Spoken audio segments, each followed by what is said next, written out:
नमस्कार लाडक्या बहिणींनो, स्वागत आहे तुमचं आपल्या लाडक्या क्रिएटिव्ह मराठी या चॅनलमध्ये। तर पहा, आपल्यासाठी एक महत्त्वाची बातमी समोर आली आहे। लाडक्या बहिणींसाठी आनंदाची बातमी, त्याचबरोबर एक बॅड न्यूज देखील आहे। आपण संपूर्ण डिटेलमध्ये पाहणार आहोत। तत्पूर्वी लाडक्या बहिणी, जर आपल्या क्रिएटिव्ह मराठी या चॅनलवरती जर नवीन असाल तर नक्कीच क्रिएटिव्ह मराठी या लाडक्या यूट्यूब चॅनलला सबस्क्राईब करून बाजू बेल आयकॉन देखील प्रेस करून टाका, कारण आपल्या चॅनलवरती असेच महत्त्वाचे व्हिडिओ, इन्फॉर्मेटिव्ह व्हिडिओ पाहायला मिळतात। तसंच योजनेशी रिलेटेड व्हिडिओ असतील, एज्युकेशन रिलेटेड व्हिडिओ असतील, संपूर्ण अपडेट एकाच ठिकाणी मिळत असते। त्यामुळे नक्कीच चॅनलला सबस्क्राईब करा। केलं का तुम्ही चॅनलला सबस्क्राईब? चला व्हिडिओला सुरुवात करूयात। तर पहा, लाडकी बहीण योजना KYC करावा लागणार, KYC करावी लागणार। पहा, तुम्हाला आता पुढील हप्ता मिळेल का नाही, आता याची सविस्तर माहिती आपण या ठिकाणी अपडेट पाहत आहोत। लाडकी बहीण योजना KYC न केलेल्या महिलांनाही आता सप्टेंबरचे जे 1500 रुपयाचा हप्ता आहे तो आता या ठिकाणी जमा झालेला आहे। त्यामुळे ज्या लाडक्या बहिणींची KYC झालेली नाही आहे त्यांनी देखील आता आनंदामध्ये दिसत आहेत। त्या देखील लाडक्या बहिणी आता खुश आहेत, परंतु त्यांना इथून पुढे हप्ते भेटेल का? ज्यांची KYC पूर्ण झालेले नाही आहे त्यांना इथून पुढे हप्ता भेटेल का? आणि एक काम करा, जेणेकरून तुम्हाला लाडकी बहीण योजनेचा जो हप्ता आहे तो आता सुरळीत भेटणार आहे। तर पाहूयात, संपूर्ण महत्त्वाचे अपडेट आहे, लाईक करा। तर पहा, मुख्यमंत्री माझी लाडकी बहीण योजनाच्या पात्र महिलांसाठी एक अत्यंत दिलासादायक आता महत्त्वाची आनंदाची बातमी समोर आलेली आहे। सप्टेंबरच्या महिन्याचा बहुप्रतीक्षित हप्ता आता 1500 रुपये तुमच्या खात्यावरती आलेला आहे। ज्या लाडक्या बहिणींना 1500 रुपयाचा हप्ता आलेला आहे त्यांनी कॉमेंटमध्ये सांगायला विसरू नका, त्यांचा जिल्हा, त्यांचे नाव, त्याचबरोबर तुमचे जे काय 1500 रुपये आले आहेत ते कॉमेंटमध्ये करा, जेणेकरून आम्हाला देखील समजेल की तुमच्या जिल्ह्यामध्ये पैसे तुम्हाला भेटलेले आहेत। लाभार्थी महिलांच्या बँक खात्यामध्ये जमा होण्यास सुरुवात झालेली आहे। काही लाडक्या बहिणींना आता पैसे देखील भेटलेले आहेत।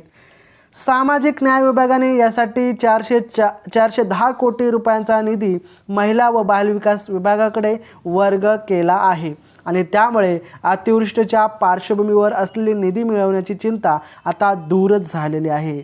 म्हणजे तुम्हाला इथून पुढचे जे हप्ते आहेत ते 1500 रुपये आता ते वेळोवेळी तुम्हाला भेटणार आहेत।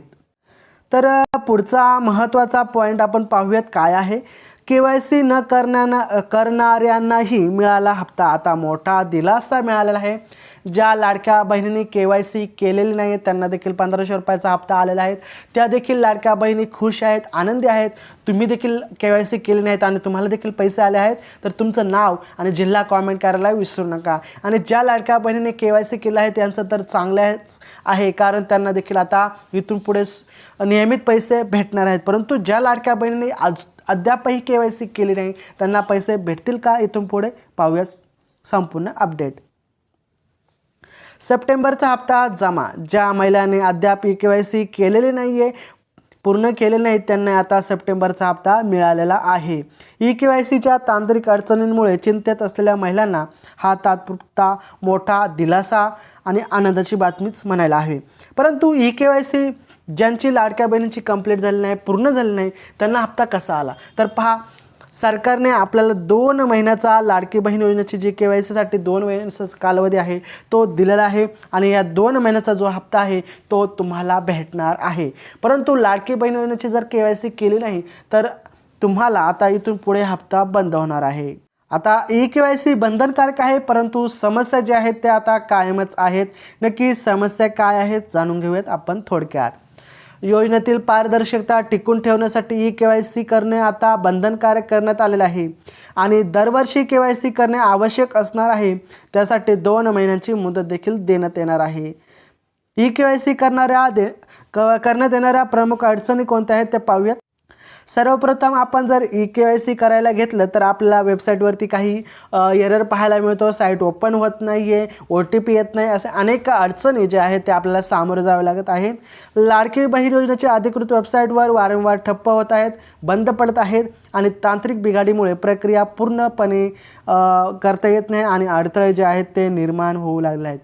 त्याचबरोबर मोठ्या प्रमाणात जी आहे ती OTPची समस्या होत आहेत अनेक महिला लाभार्थ्यांना मोबाईलवरती OTP म्हणजेच वन टाईम पासवर्ड प्राप्त होत नाही. काही लाडक्या बहिणींना OTP तर येतो, परंतु सबमिट केला का परत ती वेबसाईट आहे ती मागे येते आणि पुन्हा एकदा तुम्हाला ती माहिती भरावी लागते. पती वडिलांच्या आधार क्रमांकांची अट KYC करताना पती किंवा वडिलांचा आधार क्रमांक अनिवार्य आहे, परंतु मात्र पती वडील हयात नसलेल्या किंवा त्यांचा आधार क्रमांक उपलब्ध नसल्याने महिलांना इथे मोठ्या प्रमाणात प्रश्न उभा राहिलेले आहेत, अडचणी निर्माण झालेल्या आहेत की आमचा जो KYCचा आता KYC कशी करायची. ज्या लाडक्या बहिणींना पती देखील नाहीत, वडील देखील नाहीत, अशा लाडक्या बहिणींनी KYC तरी कशी करायची, अशा देखील मोठ्या प्रमाणात प्रश्न आता उद्भवताना आपल्याला पाहायला मिळत आहेत. महत्त्वाची सूचना आणि KYCची प्रक्रिया आता थोडक्यात पाहूयात. भविष्यात हप्ता थांबवण्याची शक्यता. पुढील हप्ते नियमित मिळवण्यासाठी सर्व पात्र महिलांना तातडीने KYC पूर्ण करणे अनिवार्य आहे, महत्त्वाचे आहे, आवश्यक आहे. अन्यथा भविष्यात हप्ता थांबवण्याची दाट शक्यता आहे. तांत्रिक अडचणी दूर झाल्यावर त्वरित ही प्रक्रिया करा, कारण तुम्हाला लाडक्या बहिणी योजनेचा हप्ता लवकरात लवकर पुढील जे हप्ते आहेत ते तुम्हाला व्यवस्थित भेटत राहील. बनावट वेबसाईटपासून सावध राहा. KYC करताना केवळ शासनाच्या अधिकृत वेबसाईटवरतीच जा.